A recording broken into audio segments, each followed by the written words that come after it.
passé 2 minutes.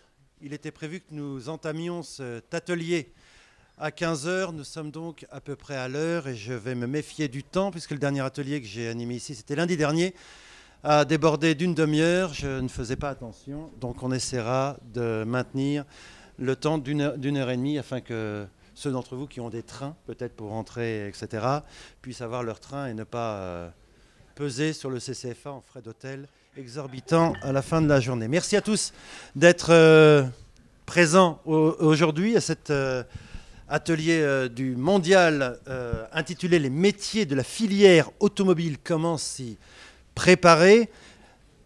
Inutile de... Nous l'avons tous constaté au cours de ce salon, de constater que l'automobile séduit, attire toujours. Il n'est pour s'en convaincre la fréquentation de ce salon qui sera sans doute plus importante que celle de l'année dernière, d'il y a 2 ans, pardon, qui était d'environ 1 200 000.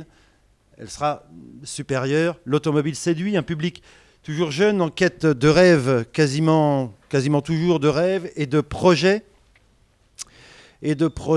puisque l'automobile amène à découvrir. L'automobile séduit les étudiants actuels, séduit les étudiants en devenir. Je regarde spécialement dans le public le premier rang avec des étudiants champions du monde. Non, pas vous, Philippe. Ce fut un temps, voilà.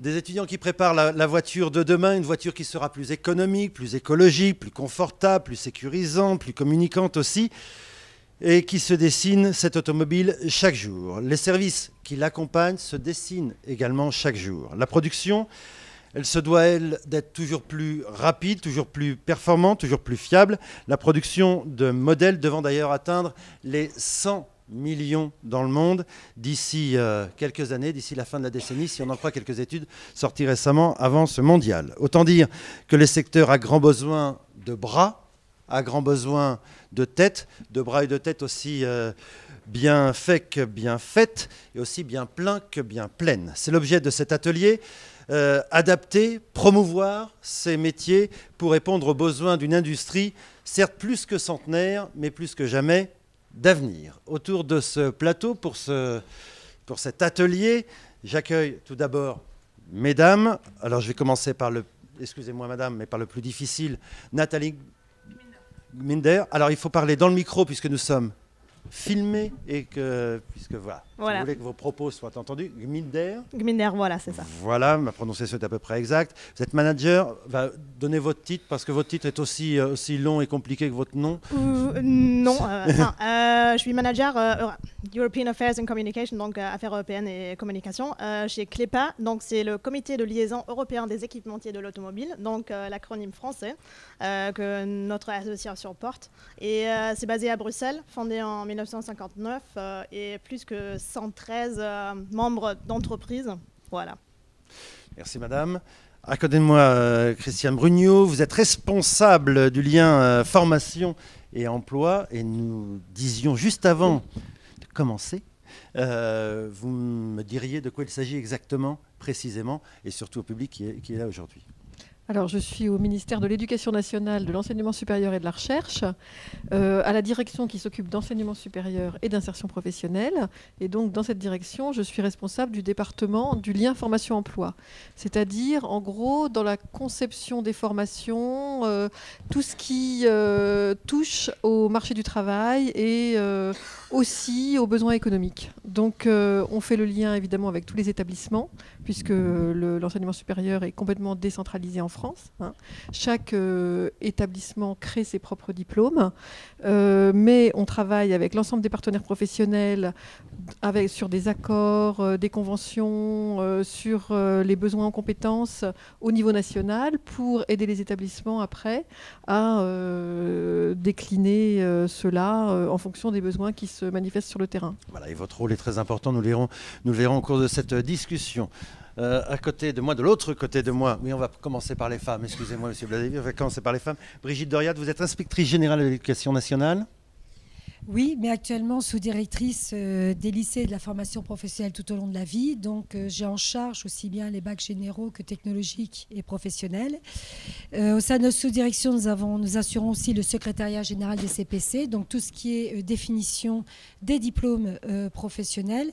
Et nous avons également une mission éducation économique qui est représentée dans la salle et qui a en charge toutes les conventions et accords cadres que nous avons avec nos partenaires économiques. Merci. Je vais retourner de l'autre côté puisque vous avez déjà le micro. Vous êtes François Pistre. Vous êtes responsable compétences, expertise chez Renault. Si vous pouviez détailler un petit peu ce vaste titre. Alors, mon vaste titre, j'étais DRH compétences expertise chez Renault. C'est à ce titre-là que je suis là aujourd'hui. Je suis aussi représentant pour Renault des compétences à la PFA avec mon ami Philippe Cortal qui est là en face de nous. Qui interviendra sûrement à un moment ou l'autre sur les compétences, et puis aussi dans Moveo. Je remplace aussi Jean Régulon, qui était le DRH France, qui devait être là aujourd'hui, qui malheureusement n'a pas pu venir. Donc on a été collègues à la DRH pendant quelques années, et c'est sur le sujet compétences. En plus, je travaille toujours énormément avec lui, avec Didier, qui est là aussi, Didier Rétoré. Donc voilà, ça c'est mon titre. Sinon, aujourd'hui, je suis en charge du crédit impôt recherche, très en liaison avec le ministère des MESR. Moi, j'appelle toujours MESR, j'ai beaucoup de mal à passer au nouveau sigle. Il faut rajouter un N quelque part, c'est ça? Voilà. Alors, si vous avez du mal à passer au nouveau sigle, ça serait bien aussi d'expliquer ce que sont les sigles. sigles. Ministère de l'enseignement supérieur et de la recherche, et auquel on a rajouté Éducation nationale. Donc, ministère de l'Éducation nationale et de l'enseignement supérieur de la recherche. Bon, donc voilà. Enfin, ouais, comme quoi les problèmes de sémantique sont aussi, peuvent également faire débat. Et donc dans le crédit impôt recherche, qui est effectivement la manière dont le gouvernement aide aujourd'hui les entreprises, depuis les PME jusqu'aux grandes entreprises, françaises, on retrouve effectivement tout ce côté innovation dont on va avoir l'occasion de parler pas mal aujourd'hui.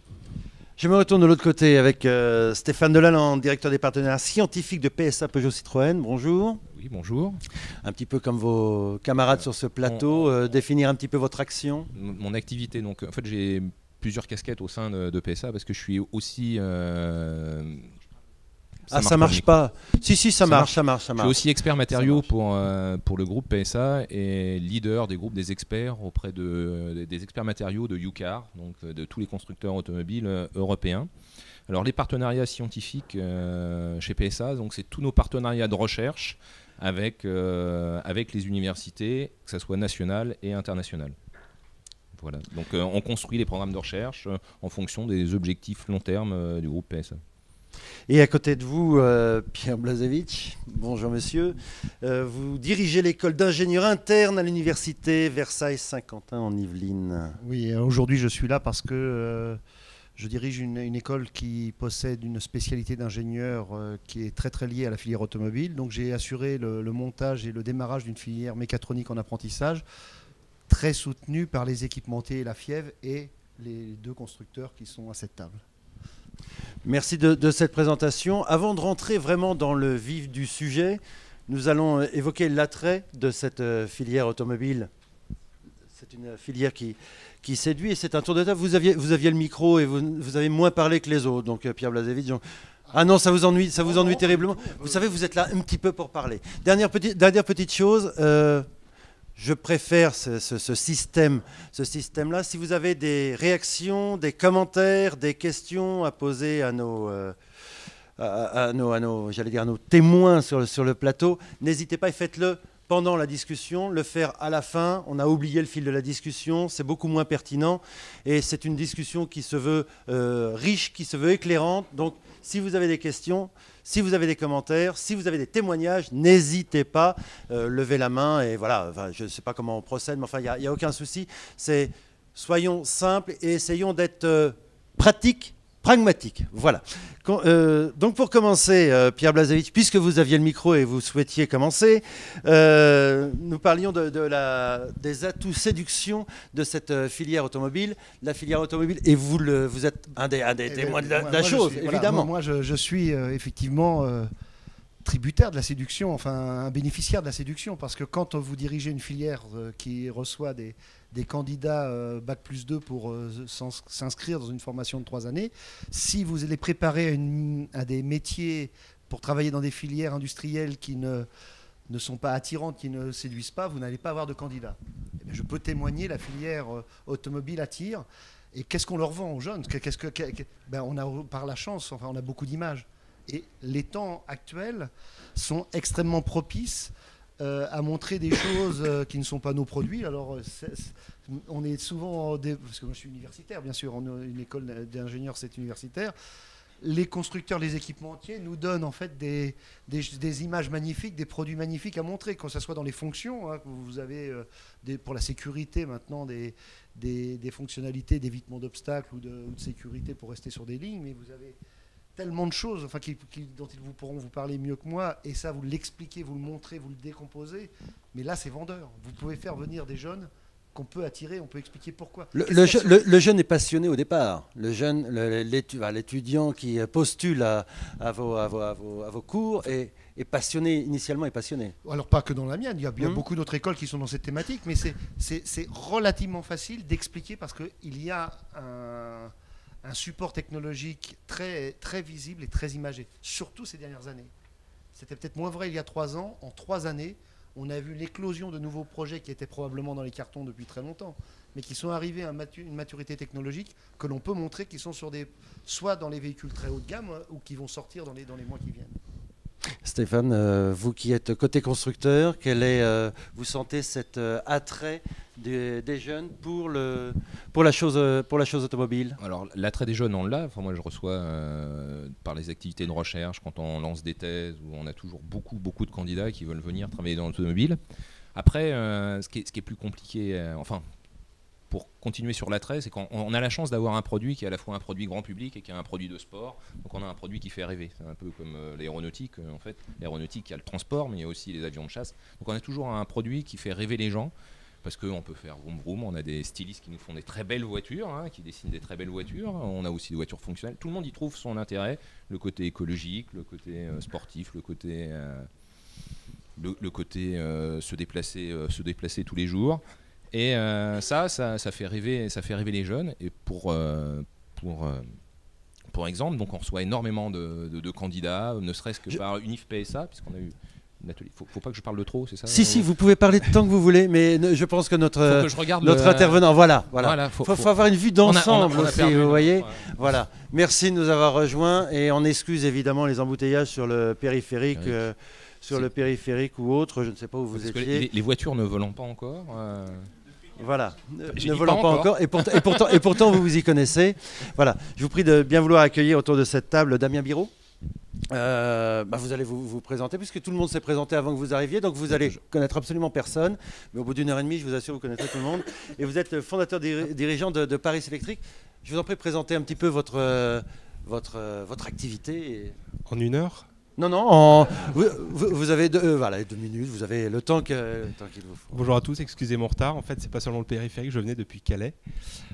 Donc, depuis Calais, on fabrique des voitures électriques. Avant, on fabriquait des voitures de ville, on assemblait ce qu'on appelle des quadricycles. Et en ce moment, on est en transition puisqu'on développe une voiture de sport électrique avec ce que l'on appelle un prolongateur d'autonomie. Voilà, et on fait tout à Calais. Le bureau d'études est sur place, l'assemblage est sur place. Voilà, puisque vous avez le micro, est-ce que vous recevez de nombreux, comme le groupe PSA qui doit en recevoir 2-3 fois plus que vous, mais est-ce que vous recevez de nombreuses demandes de jeunes pour des stages, pour un peu plus, etc.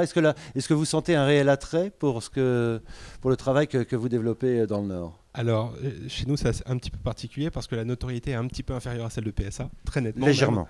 Et donc, à partir du moment où les gens ont entendu parler de nous et qu'ils sont intéressés par la voiture, a fortiori par la voiture sportive, effectivement, on reçoit des demandes de gens motivés. Le fait est que, comme on a très peu de visibilité, finalement, peu de gens, hormis dans le périmètre circonscrit juste autour de l'usine, peu de gens font la démarche. Je vais passer la parole. On était chez PSA, donc je suis tenu à un certain équilibre, évidemment. Donc oui, les temps de parole sont mesurés à la seconde près. Cet attrait pour les innovations, comme le disait Damien Biraud, pour les innovations nouvelles, puisque l'automobile est non seulement est vraiment un secteur de pointe. Moi, je pense que si vous voulez, l'automobile est un secteur de pointe. C'est aujourd'hui, et sans vouloir être désagréable avec les amis de l'aéronautique, on est au moins autant en pointe qu'eux si ce n'est plus, parce qu'on a beaucoup plus de contraintes qu'ils n'ont. Et si vous voulez, c'est un des points. Or, aujourd'hui, l'aéronautique, malgré ce que vous disiez, quand vous disiez on attire beaucoup, l'aéronautique attire plus que nous. Actuellement, l'aéronautique attire plus que nous. Donc nous, on a eu un déficit d'image qu'on a mal géré dans la filière auto. Et ce déficit, il faut qu'on le gère. Et justement qu'on le gère en montrant qu'est-ce que c'est que notre produit automobile aujourd'hui, quelle est la complexité de ce produit et à quel point on est en avance du point de vue des innovations. Où est-ce qu'on est, le véhicule autonome, la sécurité des passagers, la sécurité des usagers de la route. Si vous voulez, on fait un nombre de choses absolument considérables qui sont 10 fois plus complexes en nombre de données qu'il y a dans l'aéronautique aujourd'hui. Donc ça, on en reparlera tout à l'heure. Mais si vous voulez, moi je pense qu'aujourd'hui, on a quand même un déficit d'image. La voiture, ça reste un machin. On dit c'est une caisse à 4 roues, c'est une caisse en tôle à 4 roues. C'est absolument plus ça. C'est des matériaux incroyables, des matériaux composites, des matériaux, et puis ce qui arrive demain, des moteurs hybrides, des moteurs électriques, des moteurs essence qui continuent à progresser de manière incroyable. Et tout ça, il faut qu'on le fasse savoir, il faut qu'on le fasse connaître. C'est pour ça que je pense qu'on a encore du boulot à faire. Et je pense que ça va être un peu le sujet d'aujourd'hui. Oui, un déficit d'image peut-être. Oui. Alors qu'il y a le potentiel. Alors qu'il y a le potentiel et alors qu'il y a la passion. Et il y a la passion. On va passer à vous, mesdames. Est-ce que vous sentez, est-ce que vous êtes sollicité? Je vous vois prendre énormément de notes, donc je vais passer la parole à Brigitte Dorial d'abord et puis ensuite à vous. Est-ce que vous sentez cet attrait pour, spécialement pour l'automobile, alors que ce sont des ingénieurs pour la plupart, des ingénieurs ou autres d'ailleurs. Les métiers sont absolument multiples. Vous sentez cette demande-là actuellement depuis vous disiez 3 ans, Monsieur Blazevich tout à l'heure. Depuis 2-3 ans. Parce qu'en fait, pour être honnête, on a parlé tout à l'heure de déficit d'image. Il faut être honnête, l'industrie automobile. Alors, avec le micro, parce que sinon je suis. Là, vous m'avez pris par surprise. Donc, navré, la prochaine fois. C'est vrai qu'il faut pas dire, tout à l'heure quand je vous dis qu'il y avait véritablement de la passion chez les jeunes, c'est vrai. Mais il y a 3 ans, il y avait aussi de l'inquiétude pour cette filière. C'est vrai aussi. Et qu'on voit un retournement, mais grâce aux produits qui sont sortis par l'industrie, où le même discours porté par les vraies démonstrations qui sont dans la rue change complètement. Donc je ne sais pas si ça... Non, c'était pour étayer votre propos tout à l'heure. Brigitte, sur ma question préalable qui était ce renouveau de l'automobile, est-ce que vous le sentez au niveau de l'éducation? Alors, au niveau des diplômes professionnels du second degré, j'ai même aussi jusqu'au BTS, ce n'est pas si simple que cela à exprimer, puisque le secteur automobile regroupe des jeunes qualifiés et de très différents métiers. J'aurai l'occasion peut-être d'y revenir tout à l'heure. Donc je ne peux pas avoir de réponse claire par rapport à ce sujet-là. Mais lorsque je regarde la salle, je ne peux m'empêcher aussi de parler de l'image par rapport aux jeunes filles. N'est-ce pas? Alors, aucun reproche aux jeunes gens qui sont là, ils ont bien raison d'être là, mais je crois qu'il y a aussi, on cite, nous avions un échange informel tout à l'heure, on cite effectivement, il y a des jeunes filles, mais l'accès à ces métiers, à ces spécialités-là, ces secteurs d'activité, finalement, n'est pas suffisamment présenté ou pris. C'est-à-dire qu'il y a également à lutter contre des stéréotypes mais qui sont développés au sein même des familles et pas uniquement dans les professions. Et je crois que nous avons un travail à faire, surtout si effectivement vous souhaitez, dans des perspectives de développement économique, de nouvelles technologies, enrichir et élargir votre public. Alors Brigitte, sachez que c'est disponible sur le site ccfa.fr, un petit peu en images et tout le script de l'atelier. Nous avons consacré un atelier, c'était lundi dernier, à l'avancée, à la féminisation de ces métiers de l'automobile. Donc vous voyez, c'est quand même un sujet qui est plus que dans l'air du temps. Avant de vous passer la parole, que le micro vous arrive jusqu'à vous, vous souhaitiez intervenir sur ce sujet. Alors, sur le sujet de l'attractivité. Et surtout sur l'attractivité, surtout sur la foultitude de métiers, puisqu'on s'est arrêté à quelques métiers. Monsieur Blazevich parlait des métiers d'ingénieur, etc. Stéphane Hollande, le spectre est très très large. Oui. En effet, le spectre est très très large. Ça va de l'ingénieur très très qualifié à... Oui, on démarre... et en passant par les ouvriers qualifiés, etc. Bien sûr. Oui, au pire. Allons-y, même les ressources humaines. Voilà. Et les fonctions commerciales et tout ce qu'il y a autour de la vente, de la réparation. Enfin bon, il y a énormément de choses, bien sûr. Alors, je serais un peu comme Brigitte dans le sens où je dirais qu'il y a tellement de métiers et des métiers pour lesquels il n'y a pas toujours une formation spécifique. Ça peut être des formations qui effectivement peuvent avoir des débouchés aussi dans l'aéronautique, peuvent avoir des débouchés dans d'autres secteurs industriels. Donc c'est assez difficile de rentrer par là. Par contre, le pilotage de l'ensemble du système de formation professionnelle en France, et en particulier le système de formation initiale, se fait aujourd'hui à partir des régions. Et autour des régions, il y a des instances de concertation quadripartites où il y a à la fois l'État, le Conseil régional et les partenaires socio-économiques. Et on travaille autour des besoins en formation au niveau de la région. On travaille sur les besoins en orientation aussi. Et derrière, on peut mettre en place des politiques coordonnées pour vendre en quelque sorte. Et on y reviendra et parce que je rejoins complètement ce que disait monsieur tout à l'heure, c'est-à-dire qu'il y a peut-être un déficit d'image, mais lié à l'inquiétude légitime des jeunes qui se disent mais voilà, il y a eu un certain nombre d'opérations quand même un peu difficiles, de restructuration, etc. Donc, mais je ne pense pas du tout que ce soit la technologie qui fasse obstacle. Je pense qu'il y a des choses qui ont du sens, beaucoup de sens, et qui sont assez exaltantes pour des jeunes, notamment tout ce qui est lié à la transition écologique, etc. Voilà, donc il y a énormément de choses qui se font, et effectivement, ce n'est pas suffisamment connu. Donc après, derrière, c'est tout le travail de communication vis-à-vis des jeunes, des familles, dans les établissements, etc. Et on y reviendra sur les régions tout à l'heure, notamment avec votre travail, savoir si la formation colle bien à votre activité dans la région ou si c'est décalé. Nous y reviendrons dans quelques instants. Une question pour savoir si cet attrait d'automobile est uniquement franco-français. Après, nous viendrons à vous. Et j'aimerais entendre un des étudiants, pas le prof, parce que le prof, évidemment, il a évidemment les bonnes réponses. Puis j'ai toujours été très inquiet avec les profs, je préfère. Voilà. Mais les étudiants, parce que c'est vous qui êtes au centre, de la chose. Est-ce que cet attrait pour l'automobile est uniquement franco-français, avec les craintes qui étaient exprimées à l'instant? C'est sûr que non. Ou européen, parce que l'automobile, les marchés sont mondiaux, l'économie est mondiale et l'automobile va de pair. Oui, voilà. Comme vous avez aussi demandé pour des témoignages, je vais vous témoigner que je suis même pas seulement européenne, je suis aussi allemande, donc le pays. Ah oui, beaucoup de problèmes quand même. Voilà.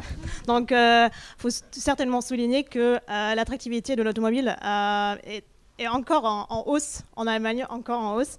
Et pourtant, l'Allemagne a aussi des difficultés, comme la France. Oui, voilà. Et là, je vais tout à fait souligner ce qu'a dit madame, qu'il y a des fortes différences entre les différentes régions, en Allemagne comme en France, mais je vais aussi souligner ce qu'a dit monsieur, qu'il y a toujours une popularité auprès des jeunes, même si il faut le voir comme ça, d'une perspective européenne aussi, même si c'est un métier qui est toujours en hausse, la demande qui va définir ce qui va être vendu dans le futur, ça va poser des problèmes quand même, parce que, et comme je vais aussi faire partie des témoignages, je vais témoigner en tant que jeune.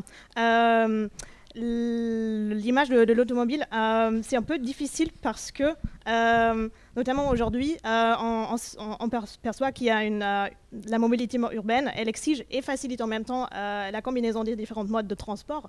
Et comme ça va devenir de plus en plus difficile de vendre cette image de la voiture comme mode de transport unique dans le futur. Et justement, ça sera un thème, si on peut parler de ce thème-là, entre les métiers et la voiture de demain. Voilà. Quelles sont les informations? Vous vouliez intervenir tout à l'heure, et je trouve que l'idée est très... Voilà, c'était ce qu'on avait prévu au départ, et je me lèverai pour après les... Oui, c'était juste par rapport à ce que vous disiez, en ce qui concerne... Présentez-vous, parce que tout le monde ne vous connaît peut-être pas. Et donc, voilà. Jacqueline Lair, je suis DRH de la FIEV, et j'interviens au titre de vice-présidente de l'association Elle Bouge.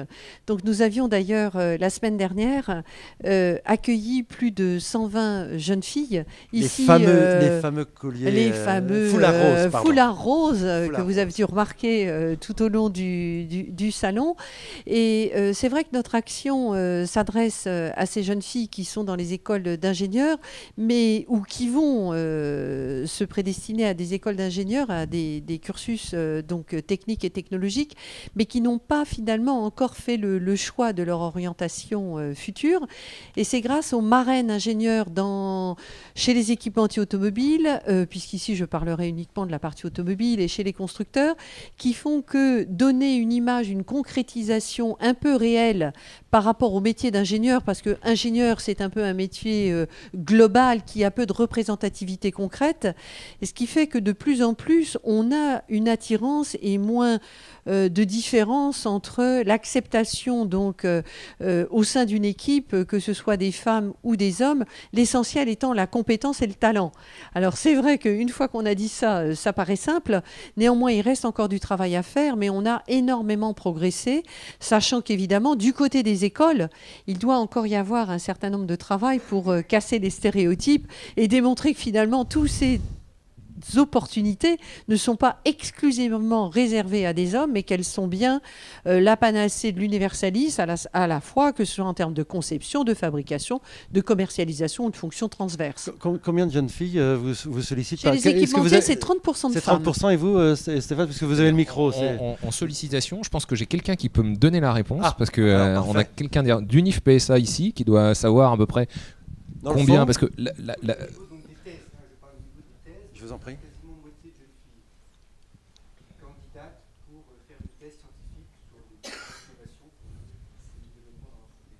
Très bien, bah voilà, 50%, c'est pas mal. Vous voulez ajouter quelque chose, Damien?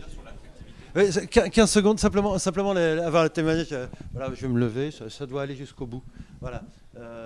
Alors, Maxime. Bonjour, Maxime Quilleray. Alors, personnellement, c'est une passion. Donc, ça me paraissait évident d'aller dans une filière qui aille vers l'automobile. Et donc j'hésitais à aller en école d'ingénieur ou alors faire un BTS avant. Et donc quand j'ai découvert le BTS MCI, moteur à combustion interne, ça m'a tout de suite énormément plu parce qu'on est vraiment dans une démarche de projet. Et le fait de pouvoir appliquer sur nos projets ce qu'on voit en cours, ça donne une dimension supérieure au BTS. Donc, tu veux ajouter quelque chose? C'est quasiment pareil.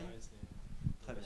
Damien, vous vouliez... merci beaucoup. Vous vouliez je voulais ajouter à propos de l'attractivité? Oui, je voulais me permettre de rebondir parce que c'est vrai que l'automobile est un domaine sur lequel les enjeux sont très très importants et fondamentaux. Et il y a de plus en plus de contraintes autour du monde automobile. Mais la première chose, c'est qu'une contrainte surmontée, ça devient une opportunité. Donc c'est vraiment quelque chose de très très positif parce qu'en ce moment, il y a des défis de tous les côtés. Et moi, je ne représente que les petits constructeurs, les outsiders. Et dans l'histoire de l'automobile, il y a 30 ans, vous aviez une vingtaine de constructeurs en France. Aujourd'hui, il n'y en a quasiment plus. Et il y a plus, il y a quelques plus d'années, il y en avait beaucoup plus avant-guerre. Exactement. Il y a eu des défis que les petits n'ont pas pu surmonter, tels que le multiplexage, où il y a eu d'autres défis. Et aujourd'hui, l'arrivée de la propulsion électrique, que ce soit pour des véhicules hybrides ou des véhicules électriques, change complètement la donne. On voit qu'il y a des fantastiques success stories, tels que Tesla. Et aujourd'hui, les outils modernes permettent aux petits de faire preuve d'énormément de créativité et de compenser certains défis. Les défis de conception ou les défis carrément de production. On parlait du composite. Le composite est quelque chose que les petits savent maîtriser. Voilà, et ça, c'est très, très intéressant. Merci. Une intervention, oui. Bonjour, je suis étudiant en dernière année à l'ESSEC. Mais je ne sais pas si les micros vont jusqu'à là, c'est pour ça, soyez prudent quand même, Pierre. On ne sait jamais. Voilà. Donc, comme je vous disais, je suis étudiant en dernière année à l'ESSEC et je voulais avoir un petit peu votre sentiment sur cette déséquilibre en fait entre les ingénieurs et les gens qui sortent d'écoles de commerce dans le monde de l'industrie automobile. Je vois personnellement, il y a très très peu de gens motivés par l'industrie automobile en école de commerce. Il y a énormément d'ingénieurs. Je sais que c'est un milieu qui est très technique, donc ça se comprend un petit peu. Mais quand on voit les gens, en tout cas à l'ESSEC, ça les fait beaucoup plus rêver, aussi étonnant que ce soit, de travailler chez Procter ou chez Unilever que de travailler pour un grand constructeur. Et savoir également aussi si c'était quelque chose qui était européen ou global, ou c'était un petit peu franco-français comme... François. Ça rejoint ce que je vous disais tout à l'heure, c'est pour ça que je voulais prendre la parole. On a, si vous voulez, on est tous des passionnés du véhicule et du produit automobile. Autour de la table, on l'est tous. Je suis sûr dans la salle, on est à peu près tous passionnés de ce que c'est que le produit automobile et de tout ce qu'il a. Mais effectivement, dans les écoles, aujourd'hui, à la sortie des écoles, quand vous allez à la sortie des écoles et que vous interviewez, l'automobile ne sort pas du tout en tête. Je vais reprendre un petit exemple. Pour des chaussées, 80% je crois des promotions qui partent dans la banque. Si vous voulez, quand vous dites ça, c'est quand même, vous avez un petit souci une fois que vous avez dit ça. Des écoles purement techniques. Et quant à l'ESSEC, si vous voulez, l'ESSEC ou HEC ont alimenté pendant très longtemps la filière automobile. Aujourd'hui, la filière automobile est rentrée en bas. Et c'est bien ça qu'il faut qu'on arrive à reconstruire. Nous avons les plus beaux métiers. Nous avons une panoplie de métiers dans l'automobile qui sont incroyables. On a les plus beaux métiers possibles dans l'automobile. Et surtout, si vous voulez, que ce soit les technologies ou que ce soit même aujourd'hui la finance, les fonctions support, les fonctions d'acheteurs, l'automobile est à la pointe dans tous ces secteurs-là. Et si vous voulez, c'est ça qu'il faut qu'on arrive à refaire connaître et non plus à se positionner comme ça a été le cas pendant longtemps. L'automobile, nous sommes en train de vivre la crise, nous sommes dans la crise, nous sommes dans la crise, nous sommes dans la crise. Non. La crise était là, et aujourd'hui l'automobile, ça redevient une filière qui est une filière leader. Je crois que Philippe veut dire quelque chose, ou Philippe veut... Non, Philippe se rapproche parce que Philippe est dans l'intendance. Philippe a un film, mais pour parler commerce ou technique. Il est vrai qu'une voiture à fabriquer, à concevoir, c'est quand même beaucoup de technique. Donc fatalement, on embauche beaucoup plus dans la technique que dans des métiers connexes. Il y a des choses à connaître. 30% du prix de la voiture, c'est la vente. Oui, mais il faut toujours la fabriquer. Oui, mais c'est pour ça que pour moi, si vous voulez, c'est vraiment...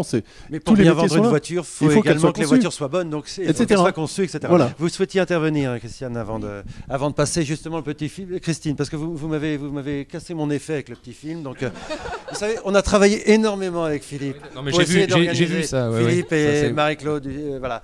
Avec beaucoup de gens. Et là, je lui ai fourni le film, donc c'est pour ça. Je vous en prie. Oui, sur cette question, parce que c'était intéressant.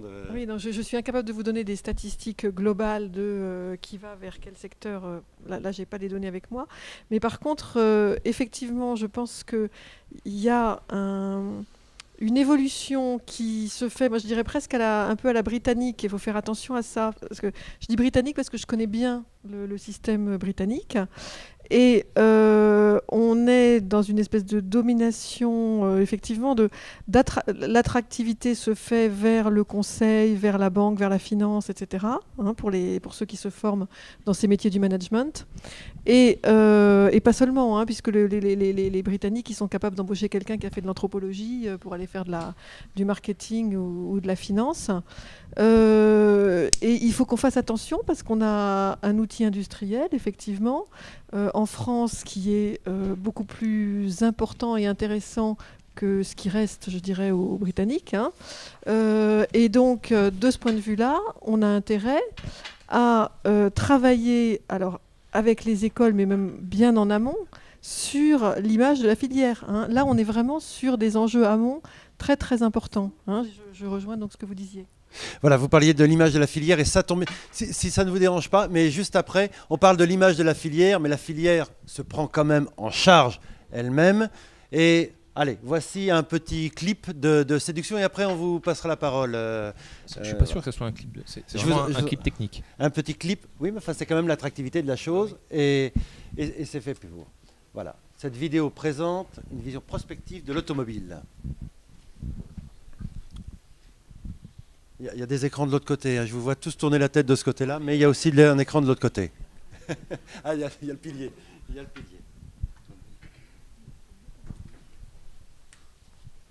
Il est 8h du matin. Comme à son habitude, Marc se rend en voiture à son bureau, situé dans un immeuble du centre-ville. À son arrivée, son véhicule prend vie. Dans l'habitacle, des commandes textiles contextuelles s'activent au fur et à mesure. Une fois parti, des fonctions d'aide à la conduite et des informations en réalité augmentée sont projetées sur la route. Du bout des doigts, il navigue dans sa médiathèque et sélectionne sa playlist préférée. Pendant le trajet, Marc est supporté dans sa conduite par un suivi de son niveau d'attention et de son état de santé. Il prend la direction de la voie rapide automatique qui mène à l'hypercentre pour passer par la station express de recharge énergétique. La voiture se décharge de son combustible oxydé à la station de récupération. Il sera par la suite introduit dans la chaîne de recyclage pour être réutilisé par d'autres véhicules. Confortablement installé dans sa voiture, Marc attend la fin du chargement des barres métalliques de combustible solide, puis s'engage sur la voie rapide en pilotage automatique. La carrosserie de son véhicule se transforme pour plus d'aérodynamisme et optimiser sa consommation d'énergie. Peu à peu, le poste de conduite laisse place aux autres activités. Marc en profite alors pour lire ses mails et regarder les actualités du jour. De temps à autre, il regarde la route pour activer quelques fonctions par le regard.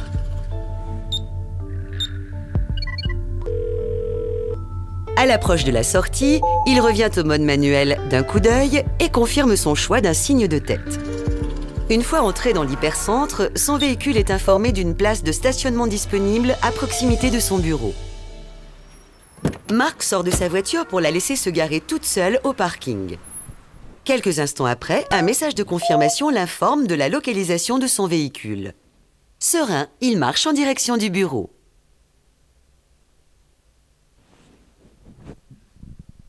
C'est le grand départ en vacances. Comme à son habitude, la famille Corinthe a réservé un module roulant pour les enfants et leurs bagages en complément de leur véhicule partagé. Sur son smartphone, Sophie, la maman, est guidée jusqu'à l'emplacement où le dernier utilisateur a garé leur véhicule. À son approche, la voiture ouvre ses paupières de protection en signe de reconnaissance. À bord, Sophie retrouve toutes ses préférences de conduite et de personnalisation. Puis les rétroviseurs se règlent automatiquement au niveau de son regard. Au démarrage, son véhicule lui propose de la conduire en direction du module loisir qu'elle a réservé.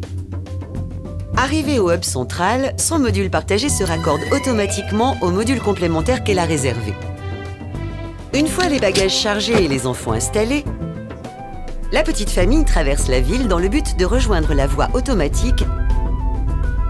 Son itinéraire se recalcule automatiquement en fonction de l'état de charge de la batterie, du trafic, des conditions topographiques et environnementales. Dans l'habitacle, les textiles intelligents créent une ambiance apaisante qui participe au confort des enfants. À l'avant, Philippe branche sa lampe de luminothérapie pour une ambiance plus tonifiante.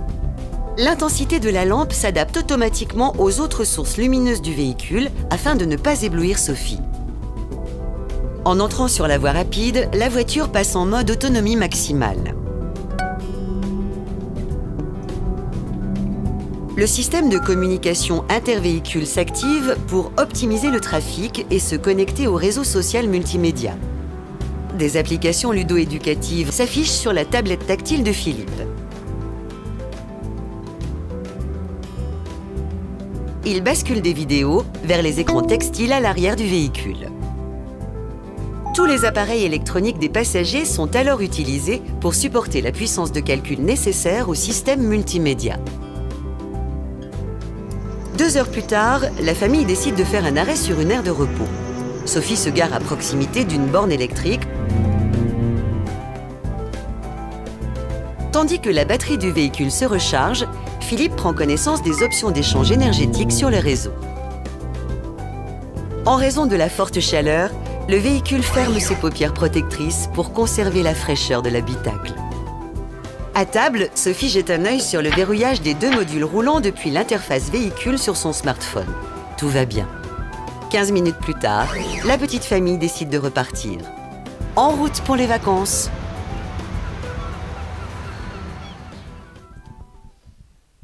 Voilà, et bonnes vacances à la famille Corinthe, c'est ça? Voilà, bonnes vacances à la famille Corinthe.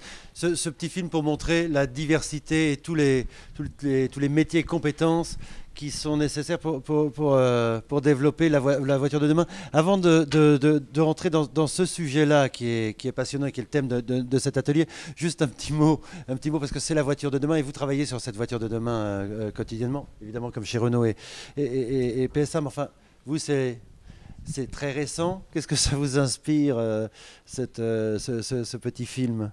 Nous, on boit du petit lait. On boit du petit lait parce que ça fait des années qu'on n'a que ça du temps pour imaginer le futur. Et de voir qu'il y a cette tendance très très lourde qui multiplie les bonnes volontés et que la créativité du coup part dans tous les sens, c'est absolument génial. Tant que nous, on a toujours l'impression d'avoir notre petite place dans cette histoire qui galope et on est complètement en phase avec tout ce qui se dessine, c'est un vrai plaisir.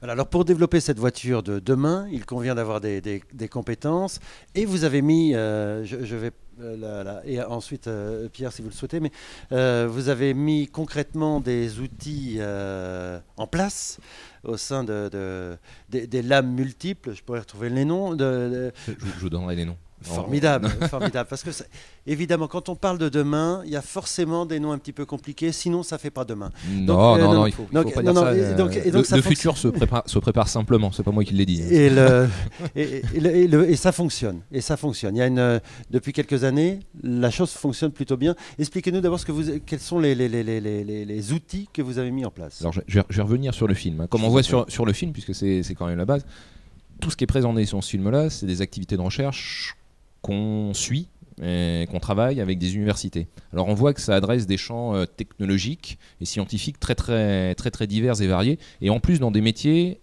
dont on n'avait pas l'habitude dans l'automobile. Donc pour pouvoir adresser tous ces champs scientifiques, si on le faisait avec des ressources en interne, en fait, c'est pas une direction scientifique à 80 personnes ou 160 personnes qu'il faudrait, c'est plusieurs milliers de personnes. Donc on a créé un réseau de partenariats scientifiques qui s'appelle Open Lab, mais c'est des laboratoires, des partenariats de recherche avec des laboratoires ciblés de pointe sur des technologies relativement en amont. Alors, je vais parler peut-être grossier, mais sur des échelles de maturité TRL. Donc en fait c'est un système de classement de maturité d'une innovation. Donc plus le chiffre est petit, moins l'innovation est mature, et plus le chiffre est grand, plus on est proche de l'industrialisation. Alors nous on travaille TRL 1 à 3, et ça c'est ce que travaillent les universités comme le CNRS ou d'autres universités à l'étranger.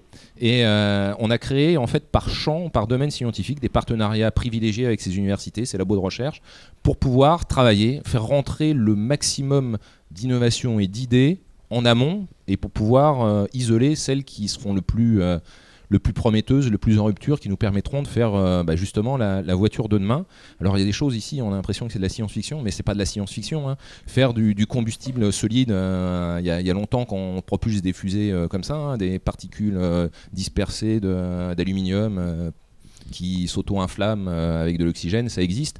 Après, de la thermodynamique, c'est aussi bien de l'oxyde de réduction que de la thermodynamique dans une combustion moteur, ou alors dans une pile électrique. On est toujours dans de l'énergie thermodynamique.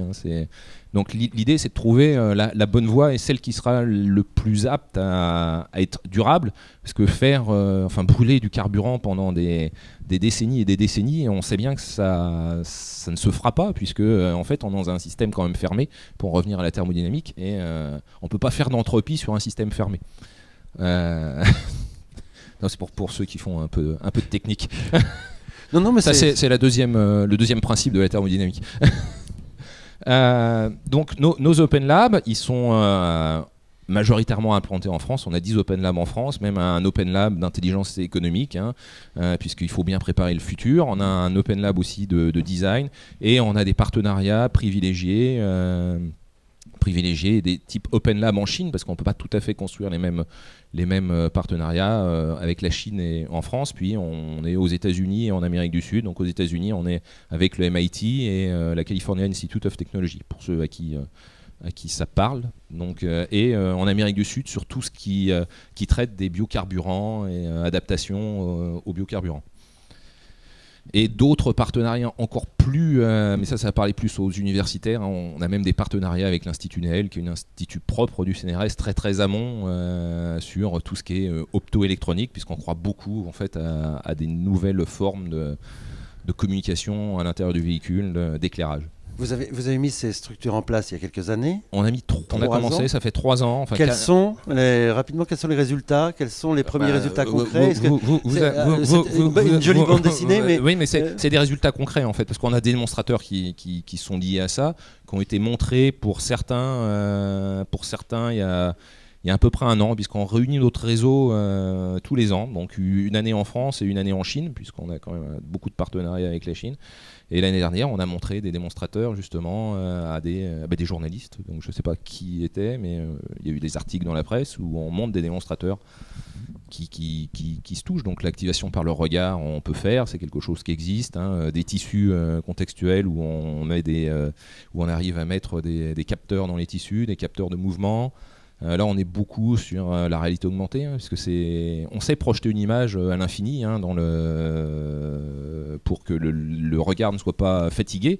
Mais cette projection, aujourd'hui, c'est des gros engins qui font presque 50 litres de volume. Et l'idée, ça serait plutôt de l'avoir dans 10 cm sur 10 cm sur 5 cm. Et là, on rentre dans d'autres technologies, donc des nanotechnologies sur l'industrie du semi-conducteur. Donc on a des partenariats aussi avec... L'Open Lab nous permet d'adresser des partenariats aussi avec d'autres entreprises comme Thales ou même Soprema qui est une entreprise de l'isolation du bâtiment, une entreprise européenne, et pas forcément avec des équipementiers. En fait, on fait en amont comme pourraient faire les Américains et les Japonais travaillent beaucoup comme ça, les Coréens, en fait, à travailler très très en amont avec les universitaires, proposer un équipementier qui le développera après. Et en fait, c'est pour faire de la rupture et pour aller plus loin dans ce qu'on va proposer au public, pour avoir un véhicule toujours plus attractif, on pense que c'est la meilleure voie. Rapidement, je me tourne vers François. Oui, parce que, très vite, je voudrais répondre. D'abord, votre film est vraiment très bien. Hein, j'ai trouvé c'est très intéressant. Et merci je confirme. Hein, c'est vrai que c'est tout ce qui est là, ça arrive. C'est pas de l'utopie, ça arrive. Donc ça, c'est quand même un point très important. Je voudrais revenir en 4 points sur ça. Le premier, je pense que c'est indispensable que tous les industriels que nous sommes dans la filière, et nous chez Renault, vous chez PSA, on doit avoir effectivement notre savoir-faire en interne, on doit savoir faire ce qu'on fait. Ça, c'est indispensable. Et puis, le deuxième point, c'est quoi toutes ces nouvelles technologies ? On a parlé du véhicule autonome. Là, si vous voulez, le véhicule autonome, aujourd'hui, il roule. Il y en a qui roulent. On a fait un démonstrateur qui a été présenté à la presse. Ça roule, c'est des capteurs. Et savoir utiliser ces capteurs, savoir utiliser ces milliards de données, ça aussi, c'est quelque chose qu'il faudra faire sur les nouvelles technologies. Mais là, on pourrait passer les matériaux, les nouveaux tissus, tout ça. Il y a tout, là, vous avez très bien représenté. C'est toutes ces nouvelles technologies qu'il faudra refaire. Le troisième point sont les partenariats. Travailler en partenariat, oui, avec un certain nombre de partenaires. Alors, je partage tout à fait. Alors là, complètement, si vous voulez. Mais le quatrième point sur lequel je reviens, c'est vraiment l'open innovation. L'open innovation, là, je dirais, c'est pour moi, si vous voulez, c'est aller un cran plus loin. C'est-à-dire que je ne choisis plus mon partenaire, je m'ouvre à tous les partenaires. Et là, si vous voulez, c'est une espèce de révolution culturelle qu'il faut réussir à vivre en ce moment. En France, elle est un peu plus en avancée, vous avez parlé de la Chine, elle est un peu plus avancée en Chine, elle est beaucoup plus avancée aux États-Unis. Et c'est vraiment cette notion-là. Et cette notion-là, alors là, si vous voulez, que ce soit avec l'éducation nationale, avec le ministère on va y revenir parce que c'est un des points passionnants. Et vous l'avez entrouvert avec Open Lab, il faut vraiment qu'on aille encore plus loin, c'est ce que je pense. Je me tourne vers l'universitaire. Quels sont les gros secteurs, les gros points techniques sur lesquels on va travailler, on va travailler demain. Je vais vous décevoir. Ah donc je vais partir. Non, mais il y a quelques gros secteurs, quelques-uns. Non. Eh bien, c'est pas définissable comme. Non, c'est pas définissable aussi simplement que ça, mais on le voit très bien ce qu'on voit très bien dans le film, c'est que ce qui est performant, ce qui est vraiment qui vous émerveille, c'est l'intégration des technologies. C'est l'ensemble de tout ce que vous pouvez voir qui est grappillé par les constructeurs et les équipementiers dans ce qui se fait de mieux et d'arriver à l'intégrer pour faire quelque chose de nouveau. C'est pas toujours une création de zéro. C'est prendre une idée, une autre et on arrive à en faire quelque chose. Une petite chose, là on parle quand même d'après-demain. Ou de demain. De demain. Alors moi, je ne sais pas, mais j'ai vu des choses qu'on m'a montrées, mais vous les avez dû en voir, des choses merveilleuses. Et je trouve que c'est triste qu'il n'y ait pas autant de communication par rapport à ce qui se fait. Parce que vous parlez de démonstrations réservées à des Happy Few. Je suis sûr, et là je plaide pour qu'il y ait plus de communication auprès du grand public de ce que vous êtes capable de faire. Parce que vraiment, vous pourriez... Alors bien sûr, il ne faut pas bercer d'illusions parce que tout n'a pas la maturité qui permet de le mettre dans la rue. Mais il y a des choses qui sont... Il y a vraiment, je ne sais pas, ne pas éblouir un véhicule en face parce qu'on met des phares à LED avec des MEMS ou des choses. C'est des choses extraordinaires. Ça existe. C'est sur certaines BMW pas avec votre technologie, voilà. Ah oui, Voilà, évidemment. Non, très bien. Non, mais voilà, la plug-in rechargeable chez vous, par exemple, c'est 2020, grosso modo. Oui, c'est Monsieur Tavares qui me l'a dit. Donc, mais grosso modo, c'est à cette échéance-là, en tout cas. Voilà. Donc, et ça, c'était quand je disais demain et après-demain. Demain, c'est 2020, c'est le plugin rechargeable, donc on est un petit peu plus loin. Vous souhaitiez, Nathalie? Oui. Si je peux, 2020, en fait, les voitures, elles sont déjà dans les cartons. C'est ça qu'il faut voir. Parce que c'est 5 ans. Parce qu'il faut 5 ans pour faire une voiture, donc elle existe déjà, la voiture. Donc, pardon. Donc vous aviez plutôt sur après-demain.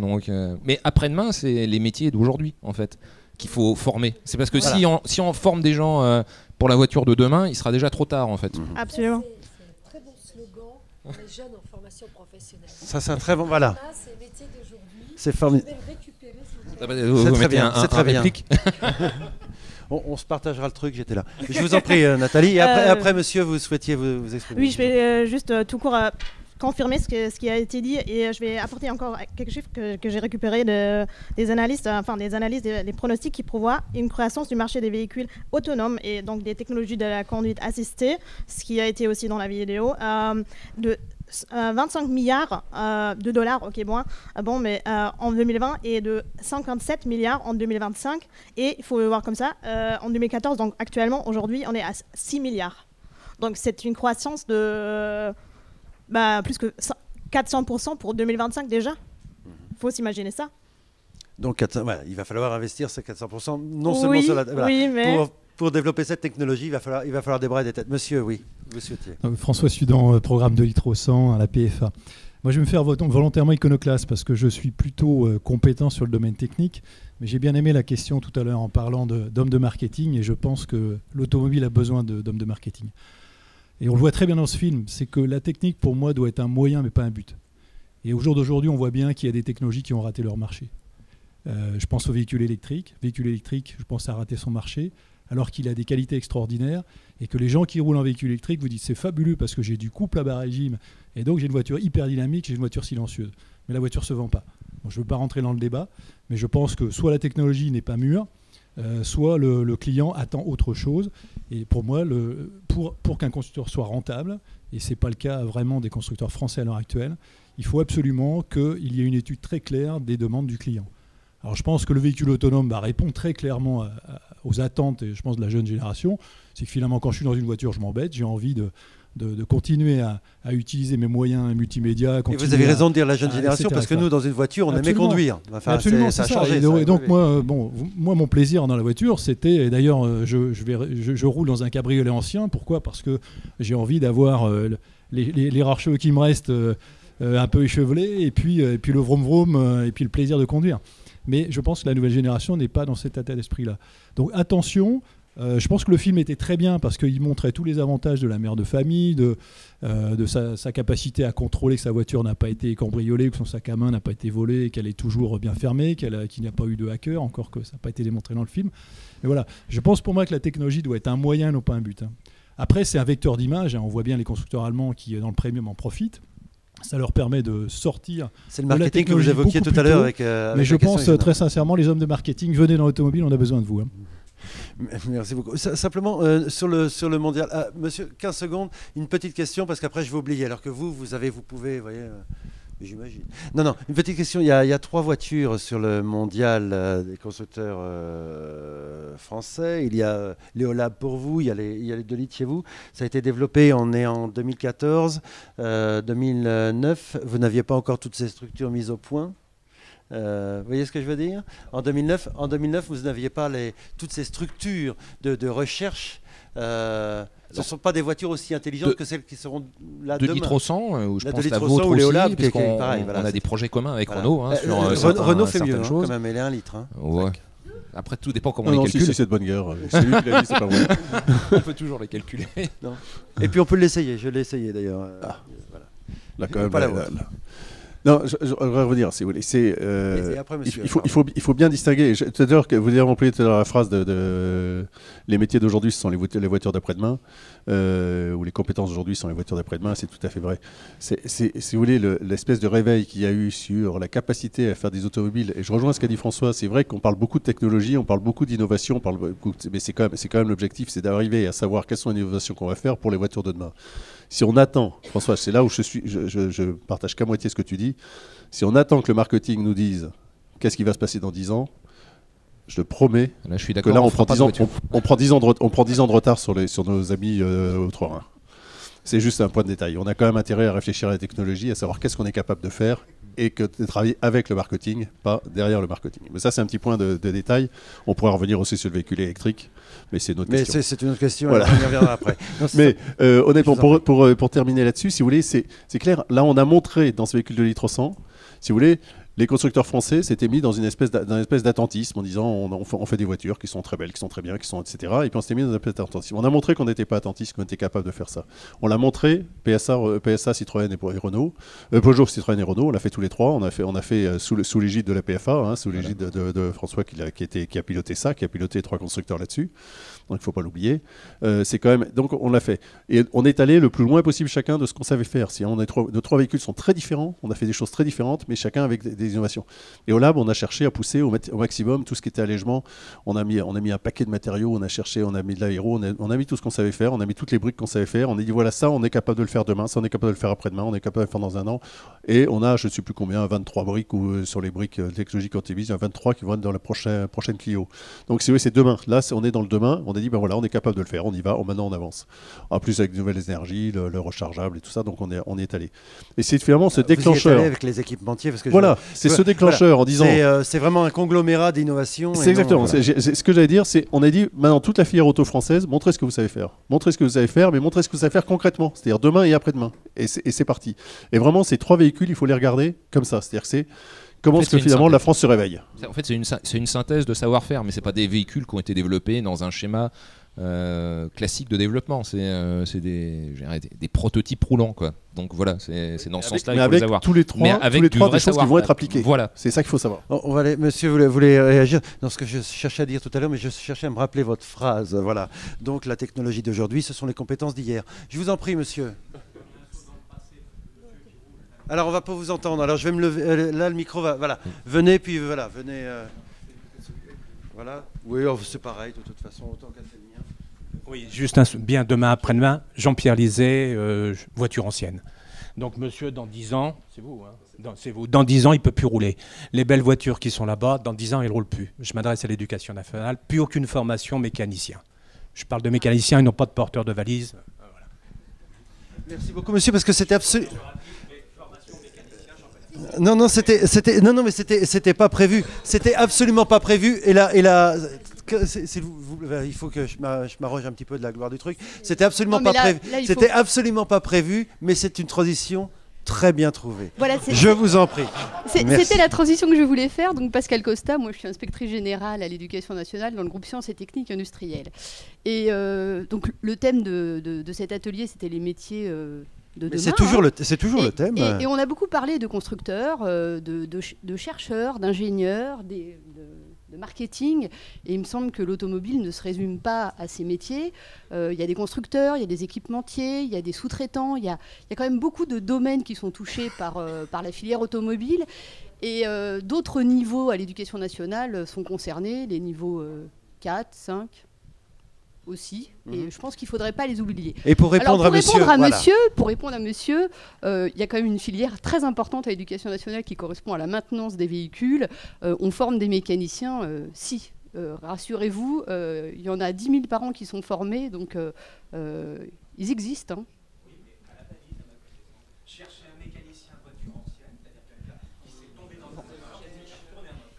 Il y a même des formations aussi, parce qu'il y a comme quelques établissements en France qui sont spécialisés sur les véhicules anciens. Donc il y a des niches comme ça. Cette question est très... Voilà, non, mais c'est très intéressant parce que répondre aux besoins, c'est savoir quel métier vous vouliez réagir, parce que... En voiture ancienne. C'est vrai que parce que les mécaniciens vous en formez en interne. Donc nous, il y a des formations internes par UNIF PSA, par l'université PSA. Mais il faut voir que ces nouvelles technologies pour la réparation, c'est aussi des nouveaux métiers à préparer. En fait, on parlait de technologies nouvelles ou de composite on parle d'aluminium il y a quelques années. Hein. On a des confrères allemands qui ont fait des voitures toutes en aluminium, sauf qu'il y avait un seul endroit où on pouvait les réparer en France. Donc il y a quand même quelque chose qu'il faut garder à l'esprit. Oui. Et si on parle du composite, qui est soit une super technologie, sauf que utilisée dans l'aéro à profusion, on ne contrôle pas des voitures tous les jours avant de les faire rouler. Il y a des choses à mettre en place si on veut introduire massivement le composite dans l'automobile, être capable de savoir si la pièce n'est pas cassée, parce que ça ne se verra pas aussi bien que sur une tôle. Enfin, il y a beaucoup de choses à faire et à développer en parallèle de la technologie en elle-même. Donc nous, on travaille beaucoup aussi sur comment mettre en place du contrôle non destructif de composite qui n'existe pas réellement aujourd'hui à grande échelle et très très peu utilisable par un garagiste. Juste un mot, puis après, Christine. Oui, non, juste un mot, juste pour vous rappeler, parce que moi je suis passionné de véhicules anciens, et dans 2 minutes, je vais mettre tous les propriétaires de véhicules anciens à dos. Là, on parle aujourd'hui des métiers du futur, le véhicule du futur. Donc si vous voulez, c'est effectivement qu'est-ce qui va se passer dans 5 ans, dans 10 ans. Et c'est vrai que le véhicule de collection et le véhicule ancien, on l'adore. Mais le véhicule du futur, c'est pour ça qu'on essaie d'avoir, effectivement, de faire travailler nos jeunes et de les préparer à ça pour le futur. C'est pour ça qu'aujourd'hui, c'est quand même le centre du sujet, mais même si on adore les véhicules anciens, même si on adore les cabriolets Jaguar comme celui de François. Voilà, c'est un Jaguar en plus. 120 On en parlera plus tard. Non, ce qui est très intéressant, et je veux... parce que voilà, on parle d'innovation énormément et nous allons poursuivre, mais sur ces métiers anciens, sur la formation de ces... il se trouve que nous n'avons pas tous des voitures qui vont encore sur la Lune. Nous avons des voitures normales qui ne ferment pas leurs paupières, des voitures qui ne démarrent pas le matin. Donc comme disait monsieur, même une voiture qui a 10 ans, elle a beaucoup moins d'électronique et de trucs compliqués comme toutes les voitures d'aujourd'hui. Forme-t-on encore aujourd'hui, ou proposez-vous aujourd'hui des formations pour les voitures, j'allais dire, sans parler de demain, ce sont aussi des voitures de demain. La voiture qu'on a aujourd'hui, c'est aussi la voiture que j'aurai demain. Oui, surtout que moi, je garde mes voitures longtemps. Donc, en plus, donc votre voiture, vous êtes concerné. Voilà. Pour votre R5... C'est l'objet de lourds débats avec mon mari. Donc pour votre R5, comment vous faites pour la faire réparer? Non, j'en suis pas à R5 quand même. Mais si vous voulez, il y a... effectivement, ma collègue répondra mieux ponctuellement sur certaines spécialités, certaines demandes. Mais lorsque nous sommes dans des logiques de création, de rénovation de diplômes nationaux, il faut savoir que ces diplômes sont créés sur la base de demandes des professionnels. C'est-à-dire que l'éducation nationale ne fabrique pas ces diplômes toute seule, loin de là. Ils sont fabriqués, élaborés au sein de commissions professionnelles consultatives que nous coordonnons avec des professionnels et la plupart du temps sur la demande de professionnels. Bien, ça c'est un premier principe et nous partons d'ailleurs des activités professionnelles qui sont identifiées d'aujourd'hui en relation avec les technologies existantes et autant que possible aussi en relation avec les technologies, alors pas annoncées, pas du futur au stade où vous en parlez en tout cas autour de l'automobile, mais en tout cas suffisamment annoncées pour qu'il y ait un appareil de formation qui se construise en arrière-plan. Donc il y a cette première notion-là qui est importante. D'autre part, lorsque nous élaborons nos diplômes, ces diplômes ne correspondent pas à des petites niches. C'est-à-dire qu'il faut qu'il y ait une demande suffisante, parce que derrière les diplômes, il y a des formations, il y a des plateaux techniques, il y a de la formation d'enseignants, parce que nous aussi, nous sommes sous contrainte. Et que cette demande, cette offre de diplôme doit correspondre à effectivement une demande significative. Et l'on nous reproche largement déjà d'avoir beaucoup trop de spécialités de diplôme. D'ailleurs, nous sommes pris entre des discours nationaux qui disent l'éducation nationale développe beaucoup trop de spécialités de diplôme. Nous en avons dans l'ordre de, je crois, 800. Réellement actives, 450. Et puis, nos partenaires, lorsque nous travaillons, qui au contraire préfèrent des spécialités particulièrement adaptées à leurs besoins. Nous avons cela à traiter. D'ailleurs, ça se traite dans le cadre des échanges avec les professionnels et entre professionnels au sein des commissions professionnelles consultatives. Cela dit, par rapport à des spécifications particulières, parce qu'il y a des besoins effectivement réels pour des métiers qui correspondent plus à des niches. Et là où plus en correspondance avec les attentes d'une branche, de certaines entreprises, il existe une panoplie de possibilités. Alors, dans l'éducation nationale, nous proposons des mentions complémentaires, nous proposons aussi des formations, ce que nous appelons des formations complémentaires d'initiatives locales qui permettent de cibler certains besoins. Et puis, il y a aussi Pour la formation hors éducation nationale, qui peut concerner aussi bien des jeunes que des adultes, un ensemble de titres, de certifications qui permettent également de reconnaître des qualifications. Donc il faut raisonner par rapport à ce paysage global pour répondre effectivement aux besoins qui sont extrêmement divers. Alors la question, je me tourne vers vous mesdames, la question c'est quand le besoin est exprimé par la filière automobile d'une formation particulière, et on l'a vu avec ces voitures de demain, j'en fais tomber mon papier, combien de temps il vous faut pour adapter cette formation à la demande du secteur automobile qui est là? Alors, il y a un discours public qui est de dire qu'il nous faut 5 ans. Ah non, mais moi je veux votre discours. Non, notre discours, c'est que, nous avons pris un engagement, c'est parti d'un ensemble de mesures et ce n'est pas l'engagement le plus significatif et le plus difficile à réaliser. À l'issue de la grande conférence sociale des assises apprentissages, il y a un certain nombre d'engagements qui ont été pris par différents ministères, dont notre ministère commun. Parmi ces engagements, c'est celui de réduire la durée d'élaboration des diplômes.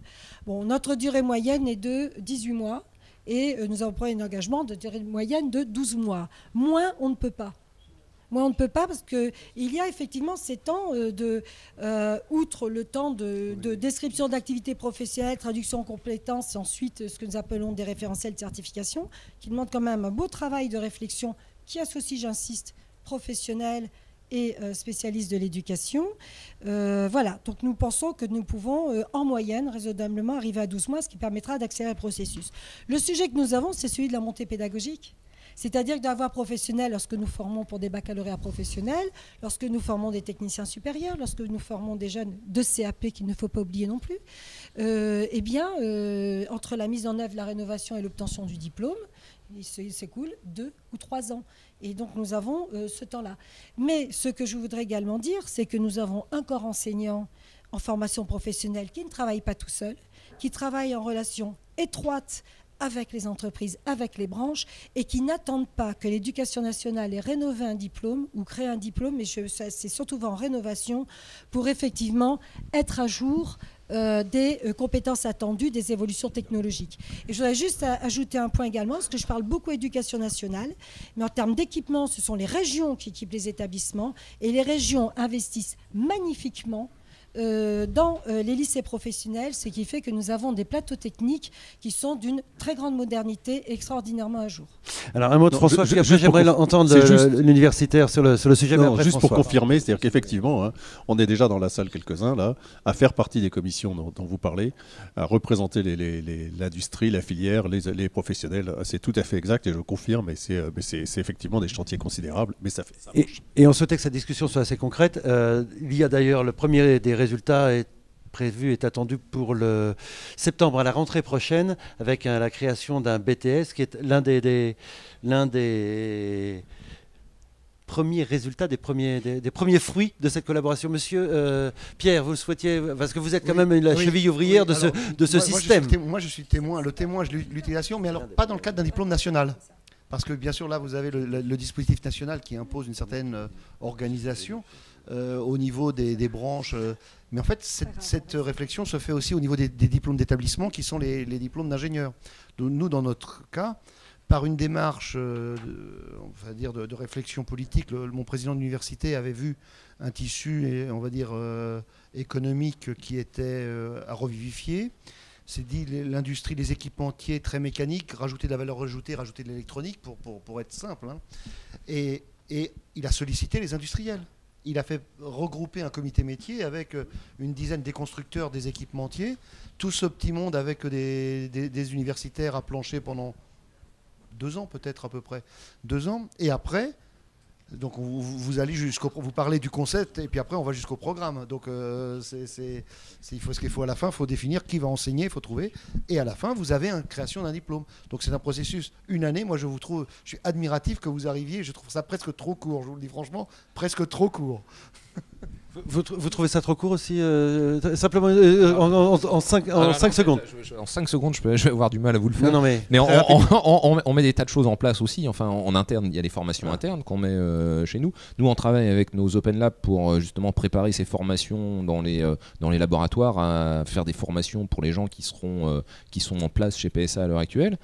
Et il y a aussi des tas de discussions avec le ministère d'ailleurs pousse les LabEx, les laboratoires d'excellence, à mettre des volets formation très très amont justement pour préparer ces choses-là. Et comme on est dans quelques LabEx, on discute avec et sur la question, ça va trop vite, ça va pas assez vite. En fait, on peut pas avoir quelqu'un de formé enfin s'il y a 5 ans de formation, on peut pas l'avoir pour demain. Donc c'est trop vite ou trop doucement, c'est le temps que ça prend en fait.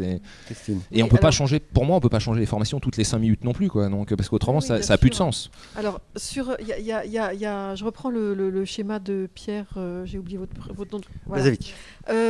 Alors dans l'enseignement supérieur, les diplômes nationaux en fait c'est une norme, mais en termes de la licence, donc le master, la licence professionnelle, mais on peut y mettre ce qu'on veut, c'est-à-dire chaque établissement a la possibilité, tant qu'il respecte une norme en termes de nombre d'heures de formation, en termes de niveau de compétences, la place est libre pour la créativité. Mais je suis d'accord avec vous pour dire que on voit des licences pro qui s'élaborent avec des professionnels dont ça peut être l'automobile. C'est beaucoup de travail.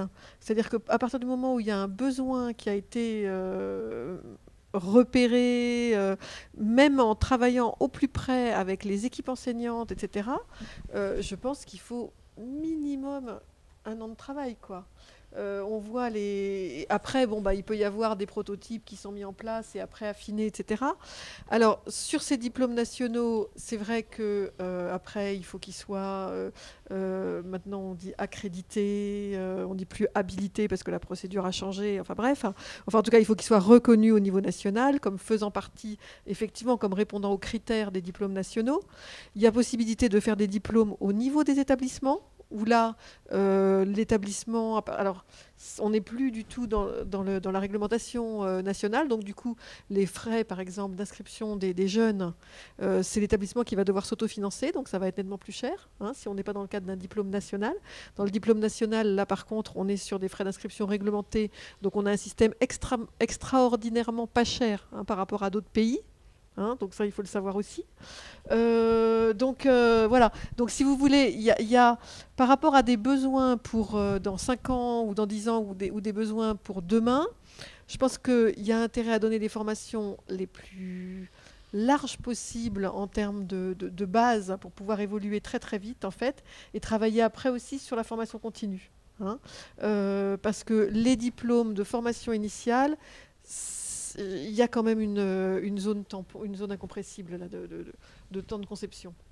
Pour rebondir, quel type de formation d'ailleurs vous formez des ingénieurs à Versailles, enfin des ingénieurs, il y a l'alternance, il y a l'apprentissage. C'est quel type de formation pour quel type? Je vous prends en témoin parce que vous êtes l'universitaire de la partie, mais il y a quel type de formation et... Alors moi, je voudrais faire passer le message qu'il existe quand même si c'est pas si facile que ça en France, une véritable continuité de formation du niveau bac au niveau ingénieur et certains continuent en thèse.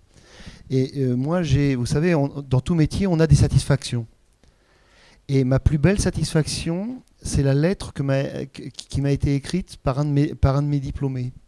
Ma présidente de conseil l'a vu. C'est un élève qui venait d'un bac pro, qui, après son bac pro, a fait un BTS, après est rentré dans l'école d'ingénieur en apprentissage. Donc vous voyez, en apprentissage. Donc il a eu une démarche en apprentissage tout le temps. Et a fait son apprentissage chez Renault, donc à l'Hardy, dans la combustion moteur. Il a été embauché en CDI chez Renault. Donc il avait satisfait, y compris les exigences en anglais. Et il m'a dit... Vous m'avez cru en moi, vous m'avez poussé, vous m'avez permis de rentrer, mais non seulement dans l'industrie, mais là, dans le domaine qui m'intéressait le plus.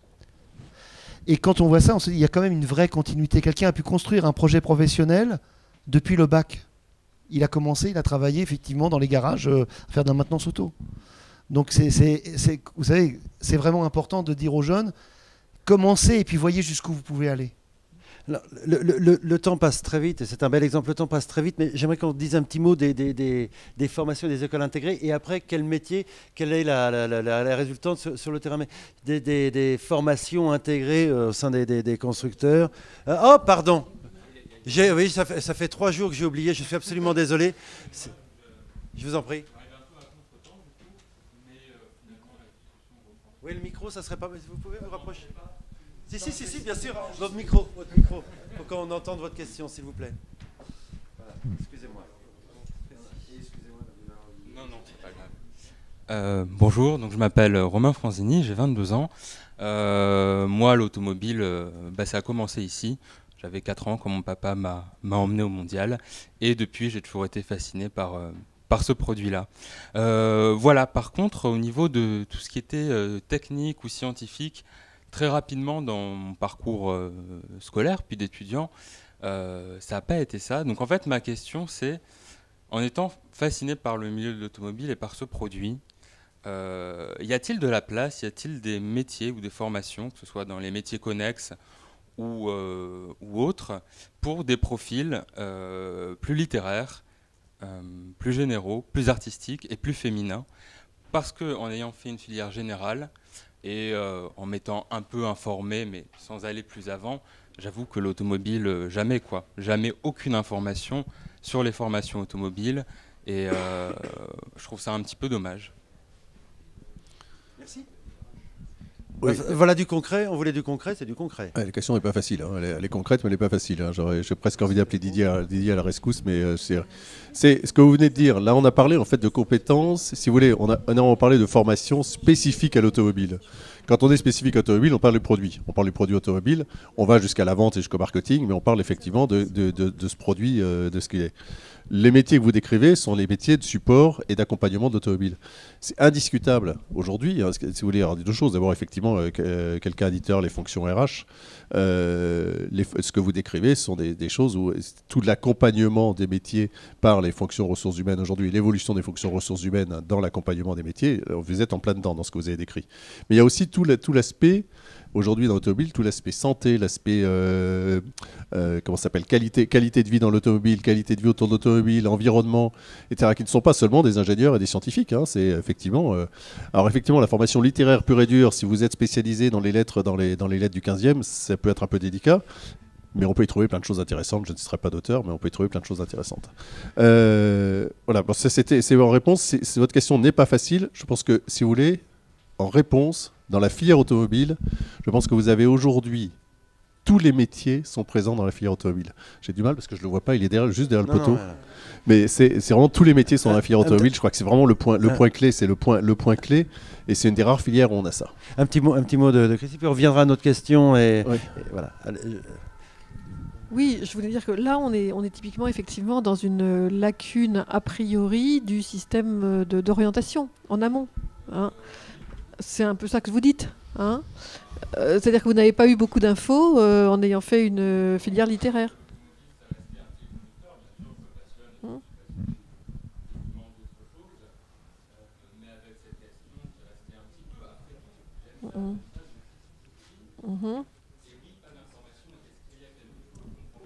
Ouais.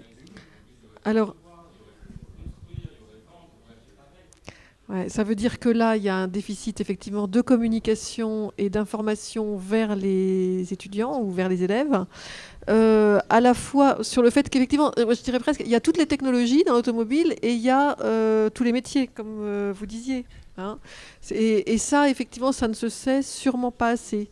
Alors après, on travaille, nous, sur tout ce qui est service public d'orientation, information des élèves, action des branches. Il y a pas mal de choses qui sont organisées. Mais visiblement, vous êtes passé à travers. Il y a eu des trous dans la raquette, visiblement. Oui, je vais enfoncer le clou de mon propos tout à l'heure sur le client. Je pense que dans l'objet automobile, il y a quand même une dimension fondamentale, c'est le plaisir et le désir associés. Vous l'avez dit, votre papa vous emmenait au salon, vous aviez 4 ans, vous arriviez devant les autos. Moi, je pense que cette dimension, il faut savoir la conserver. Alors peut-être pas au travers d'un véhicule tout automatique, mais pourquoi pas? Parce que vous pourrez faire d'autres choses et rêver pendant que votre voiture vous conduira tout seul. Donc ça peut être aussi cette dimension-là. En revanche, je voulais insister sur l'aspect artistique. Le style, le design, c'est quelque chose de fondamental dans l'automobile. Et je pense que si c'était votre question, il y a effectivement un énorme besoin. Il y a des constructeurs qui, vous le voyez, hein, qui savent faire des objets désirables, d'autres qui le savent moins bien. Et ce sont clairement des hommes qui sont derrière. Hein. Donc rassurez-vous, il y a aussi des métiers artistiques dans l'automobile. Madame, et après monsieur. Madame Marchand, je représente la branche des services de l'automobile, qui sommes impactés effectivement par les nouveautés que nous voyons ici sur le mondial. C'était aussi pour répondre aux jeunes hommes. On a quand même la réforme de la formation professionnelle et puis la réforme de l'école qui va mettre en place un nouveau service public de l'orientation au sein des régions. Et on peut espérer que nous soyons des professionnels, que nous soyons du système éducatif, nous espérons effectivement que mais c'est valable pour tous les secteurs professionnels, qu'il n'y aura pas ce fossé que nous connaissons aujourd'hui entre le besoin des entreprises. Monsieur, vous parliez tout à l'heure de besoin de mécaniciens sur des voitures anciennes, et puis aujourd'hui les jeunes qui sortent dans les lycées professionnels, qui sortent aussi, vous en parliez monsieur, des centres de formation d'apprentis, et pour la branche que je représente, nous formons quand même un bon nombre de jeunes qui sont d'ailleurs issus des lycées professionnels et qui sont issus des CFA. Globalement, pour la branche des services automobiles, nous formons un peu plus de 58 000 jeunes. Voilà, donc nous essayons de former effectivement les salariés des entreprises, des services automobiles de demain avec les compétences. Voilà, puis juste un mot sur la formation continue, pour dire que nous avons la chance dans notre secteur professionnel d'avoir le Groupement national pour la formation automobile qui est en lien avec l'ensemble des constructeurs et qui est en capacité de former les salariés aux besoins des entreprises d'aujourd'hui, des besoins en compétences aujourd'hui et de demain. Donc avant même que les véhicules, nous les voyons au mondial de l'auto, les formateurs sont en contact pour préparer les actions de formation qui permettront aux salariés de nos entreprises d'être formés le plus vite possible avant même que les véhicules soient vendus dans les concessions automobiles. Merci madame. Je vais vous donner le micro et en attendant que le micro passe à monsieur dans le fond, vous vouliez réagir. Oui, je voulais juste ajouter quelque chose mais qui n'est en lien plutôt avec ce qu'on a vu tout à l'heure, c'est-à-dire la voiture connectée de partout, là, un truc absolument impressionnant, pour dire aussi que ces métiers autour de ce qu'on appelle maintenant l'économie de la donnée, enfin bon, il y a énormément de choses, donc l'automobile est un des domaines d'application, les plus fascinants, je dirais presque. Enfin, il y en a beaucoup, mais j'ai entendu, alors, dans les métiers du marketing, justement, là, pour notre jeune de l'ESSEC ou pour d'autres, j'ai entendu quelque chose qui m'a absolument sidérée. Et c'est là qu'on voit qu'on a du mal aussi à formaliser les formations pour les métiers de demain. On est en train de travailler en ce moment avec le ministère sur les data scientists. Les data scientists, c'est des gens qui savent comment attaquer justement ce big data, là, ces énormes masses de données, parce qu'il y en a maintenant un tas qui sont générées de partout là, et qu'on peut traiter. Mais il faut savoir comment les traiter. Et donc en marketing, on m'a donné un exemple justement qui vient de chez Renault, du concessionnaire qui vend une voiture. La voiture étant connectée, elle a le GPS, etc. Donc on peut suivre les trajets, ce que font les clients avec leur voiture. Et donc, il se trouve que le client, il passe tous les jours devant le concessionnaire d'une marque concurrente pour aller au boulot. Et donc, on remarque que ce client-là, au bout de 2-3 ans, alors peut-être on aurait réfléchi à lui envoyer une nouvelle offre un peu plus tard, au bout d'un certain temps, en tout cas, on remarque qu'il ralentit tous les matins devant le concessionnaire concurrent. Donc là, on se dit, il est en train de penser à changer sa voiture. Donc, je vais lui envoyer une offre. Voilà. Donc, vous imaginez un peu les applications, quoi. Donc, moi ça m'a vraiment... bon. Voilà, moi ça... Je trouve ça complètement terrifiant. Monsieur, vous vouliez intervenir, et on reviendra assez rapidement parce qu'il y a de moins en moins de temps. Je vais aller vite. Alain Ledoiron, j'ai passé 33 ans dans l'automobile chez un constructeur et 8 ans dans la recherche publique et l'enseignement supérieur. Je voulais éclairer un peu pour les jeunes, puisque c'est à eux qu'on pense. L'automobile a toujours été le reflet d'une société.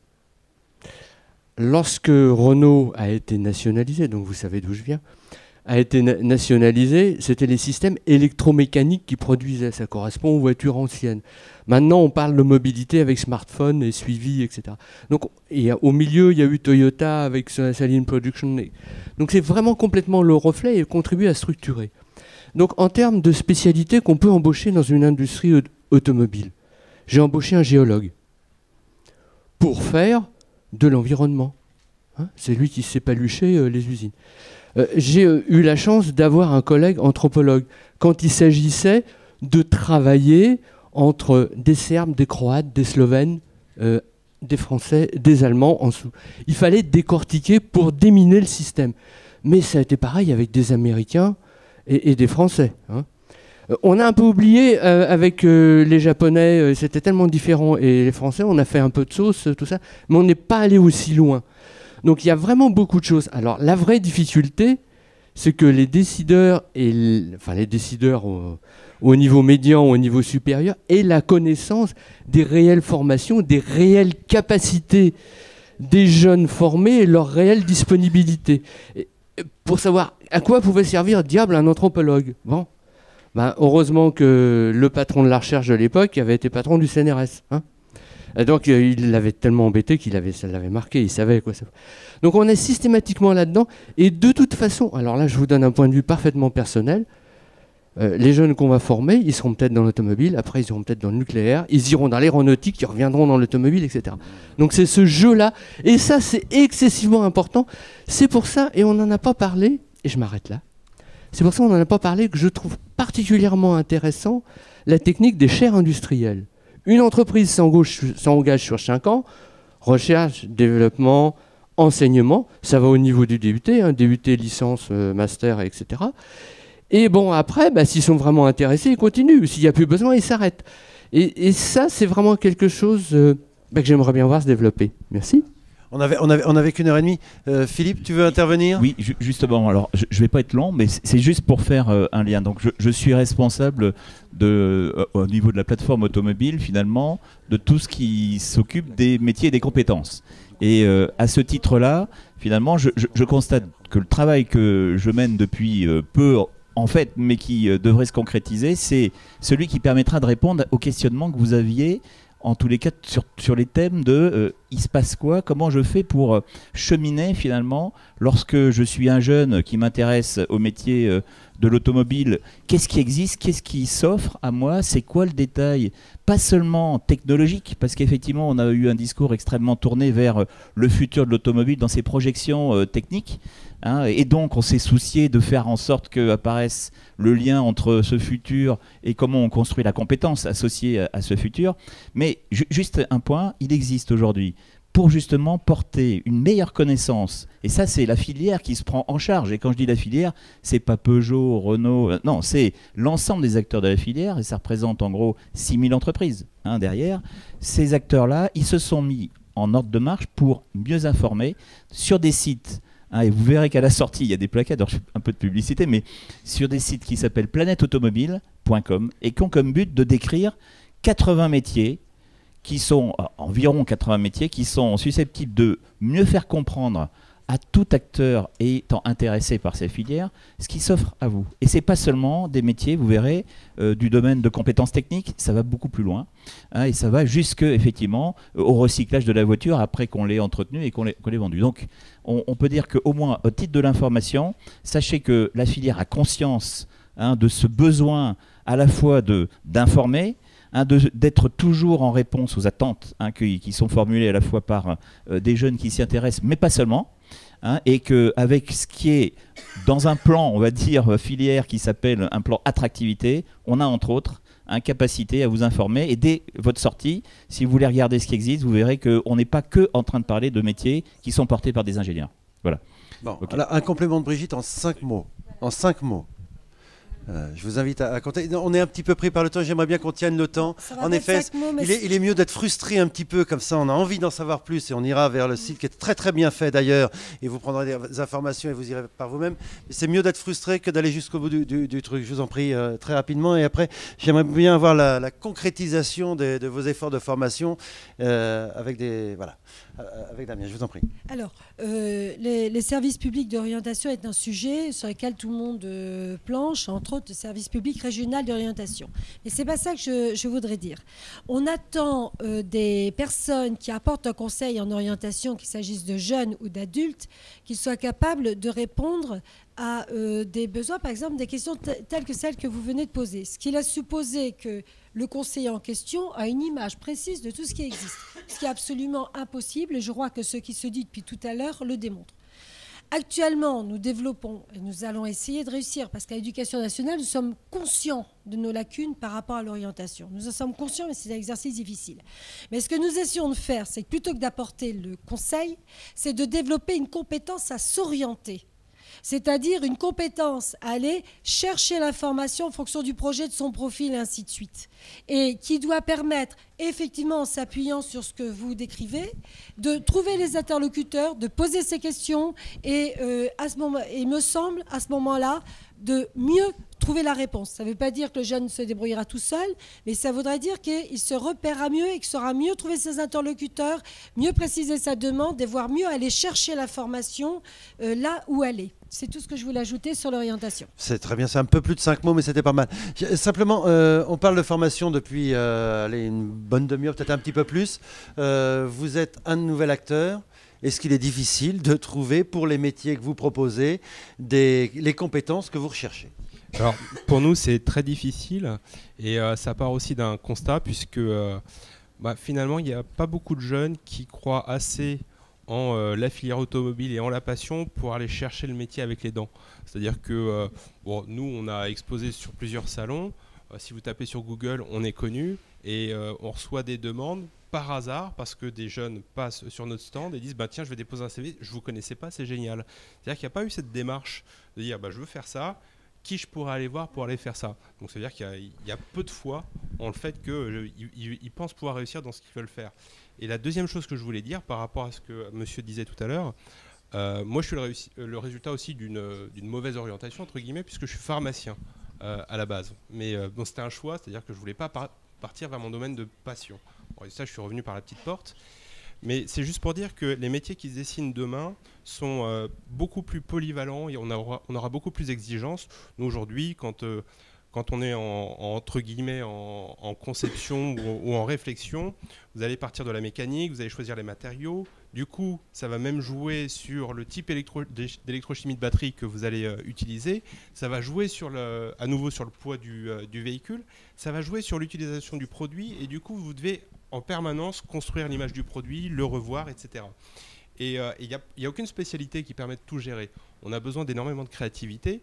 Et moi, à titre personnel, je me suis lancé là-dedans par passion. Je me suis lancé, comme vous, j'ai grandi avec Venturi. Aujourd'hui, j'en suis là parce qu'il y a eu Venturi.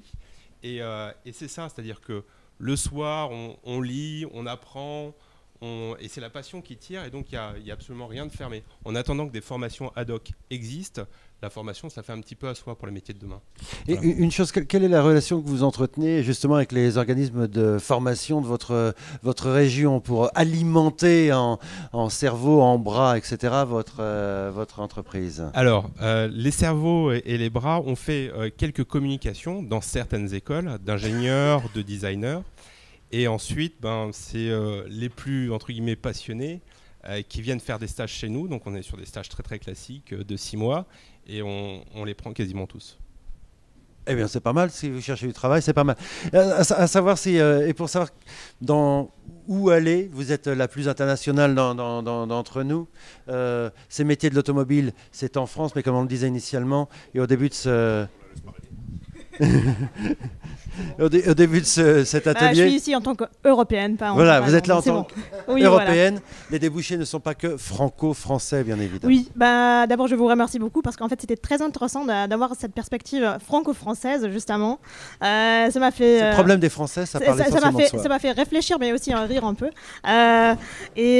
Merci aussi de ne pas oublier la perspective européenne justement parce que si vous voulez, nous en tant qu'association, on travaille beaucoup avec la Commission et la Commission, elle aussi, elle a des demandes à l'industrie justement. Et ce qu'on essaie en fait de faire en ce moment, c'est un projet européen qui est financé justement par la Commission européenne et on essaye de former un réseau transnational. Dans lequel on essaie de regrouper les meilleures pratiques et les informations afin de présenter des conclusions aux responsables politiques européens et aussi nationaux si possible. La motivation étant que la filière, elle connaît ses besoins et ses défis, elle doit les communiquer à la politique pour influencer justement les politiques d'emploi et d'éducation au niveau national et au niveau européen. Et c'est juste là que la Commission européenne intervienne parce que c'est elle qui veut stabiliser ce marché qui sont d'une très très grande importance en fait. En fait, l'Europe veut un peu prendre l'exemple sur ce qui se passe en France. Oui. Un petit peu. Comme quoi tout arrive. Monsieur, et ça sera quasiment. Merci beaucoup. Ce sera. Voilà, je vais me lever, c'est pas grave. Voilà, quasiment le mot de la fin. Je vous en prie. Donc Philippe Madru, je voulais témoigner en tant qu'enseignant et faire deux remarques. La première remarque, c'est dans l'évolution des métiers. On a vu un métier de plus en plus complexe et comment adapter les profils de bac pro à la réussite. Ça veut dire des pédagogies individualisées et aussi des pédagogies collectives pour les faire réussir. Et le deuxième point par rapport à ce monde qui bouge aussi vite, comment former et les enseignants. Ça veut dire que là, c'est le besoin du monde de l'entreprise et comment aussi accueillir nos étudiants en stage. Et quand on voit la difficulté aujourd'hui d'intégrer des stages de qualité dans le monde automobile, on se demande comment faire. Un exemple, en MCI, 200 étudiants et 100 stages de qualité et une très grande difficulté d'intégrer des services d'équipementiers ou de constructeurs. Donc la réussite, elle sera collective. Vous voulez vraiment... Voilà. Allez, un tout petit mot ou après? Alors, venez compléter. Alors, c'est attraper le truc. Hop, ça devrait aller. Voilà. Tirez pas trop dessus parce que sinon vous allez faire tomber le décor du CCFA. Donc Philippe Joly, expert PSA. En fait, M. Madru a pris la parole sur l'aspect évolution des professeurs et l'évolution des diplômes. Excusez-moi. Donc effectivement, pour être expert dans les moteurs, aujourd'hui les moteurs ont fortement évolué ces dernières années et continueront à évoluer à travers l'hybridation, etc. Et on voit apparaître des élèves qui n'ont pas forcément le même niveau de formation entre les régions, parce que peut-être les régions instrumentent ou plutôt donnent les moyens différents en fonction de leurs moyens certainement aussi. Et donc la question qui se pose, et peut-être j'aurais une proposition à vous faire, c'est aujourd'hui, ne serait-il pas possible d'associer, en tout cas de créer des partenariats entre l'entreprise et puis ces professeurs qui ont besoin de formation entre l'éducation nationale et puis l'industrie. Est-ce que je peux dire un mot? Alors allez-y François, Brigitte va répondre et puis après voilà. Je voudrais juste vraiment dire un mot très bref. Juste un mot très bref par rapport à notre côté franco-français. C'est vrai qu'on est franco-français, c'était un peu l'objectif de la table ronde, mais je dirais qu'on a quand même une chance énorme dans notre filière et qui est également dans la filière aéro française. Une chance énorme, c'est que c'est une filière mondiale. C'est que tous les partenaires de la filière sont présents dans le monde entier. On est présent au Brésil, on est présent en Chine, on est présent en Inde, on est présent, et si vous voulez, on est présent en Roumanie, on est présent, enfin si vous voulez, si je prends l'ensemble de la filière, on couvre la planète. Il y avait un petit dessin qui avait été fait pour voir où est-ce que était implantée la filière automobile française dans le monde. C'est impressionnant. Et ça, c'est une opportunité pour nos étudiants français qu'il ne faut pas oublier. C'est une petite réponse par rapport à ce que vous dites. C'est vrai qu'on est franco-français, mais on est complètement mondial. Alors, partenariat, j'en profite. Hier avant-hier, j'étais à Rome pour une réunion européenne des responsables nationaux des formations professionnelles. Et donc, nous travaillons effectivement ensemble. Et en France, nous développons des formations transfrontalières. Nous avons des partenariats binationaux, plurinationaux, des référentiels européens. Donc, l'éducation nationale, là encore, s'ouvre. Ce sont des processus qui s'accélèrent, mais l'éducation nationale est tout sauf une institution repliée sur elle-même. J'en parle plus librement que je travaille en centrale depuis 1 an et demi. Avant, je dans mes activités, j'évalue le système éducatif, mais je vois bien toute cette ouverture qui est importante et méconnue, en fait. Alors, un petit mot sur la question de monsieur. Alors, sur la question qui est une question de partenariat, cette fois-ci, partenariat éducation et on va dire monde économique, monde professionnel. Tout à l'heure, j'en avais témoigné au travers de la conception des diplômes. Nous avons des formations d'enseignants qui se passent en entreprise, voire des entreprises qui accueillent des enseignants pendant 1 an. Nous avons des partenariats à tous les niveaux et je dirais que nous avons tellement de partenariats qu'actuellement nous disons qu'il faudrait peut-être faire le point pour les rendre effectivement plus efficaces. La France déborde d'initiatives qui viennent d'entreprises, d'associations qui réunissent des entreprises justement pour établir ces partenariats. Il s'agit peut-être effectivement de les fédérer pour arriver plus directement vers nos objectifs. Je l'avais dit en introduction, nous avons des conventions également au niveau national qui sont reprises au niveau académique avec des branches et qui sont des points aussi d'appui de développement des politiques éducatives. Je voudrais juste terminer sur un lieu de partenariat étroit. Je vous ai dit, je voulais parler des campus des métiers et des qualifications et je vais y arriver. Oui, vous allez je y vais arriver. être bref, je suis peut-être de mule, mais... non, c'est pas grave, je suis breton, allez-y. mais si vous voulez... c'est une organisation de formation qui a été créée l'année dernière et qui est en train de prendre magnifiquement. Ces campus reviennent d'initiatives qui associent les régions, le représentant académique, on va dire de l'État, c'est-à-dire enseignement, formation professionnelle secondaire, formation supérieure, qui associe des laboratoires de recherche et qui associe des partenaires économiques. Ces campus offrent des formations du niveau 5 jusqu'à 100 niveaux, c'est-à-dire qu'on peut développer des parcours. Un jeune qui a un CAP, il a des passerelles en bac pro, le bac pro a des passerelles en BTS, des passerelles en licence pro et ainsi de suite. Ils accueillent des bacheliers aussi généraux et technologiques, ce n'est pas que de la formation professionnelle. Ces campus répondent à des besoins de développement de compétences identifiés au niveau régional. Donc il y a un besoin économique et souvent appuyé à des pôles de compétitivité, c'est-à-dire que nous sommes aussi sur le besoin de demain. Ces campus accueillent des jeunes sous statut scolaire, des apprentis, des organismes de formation privés, des organismes de formation continue. Donc, c'est-à-dire que là encore, ils sont ouverts.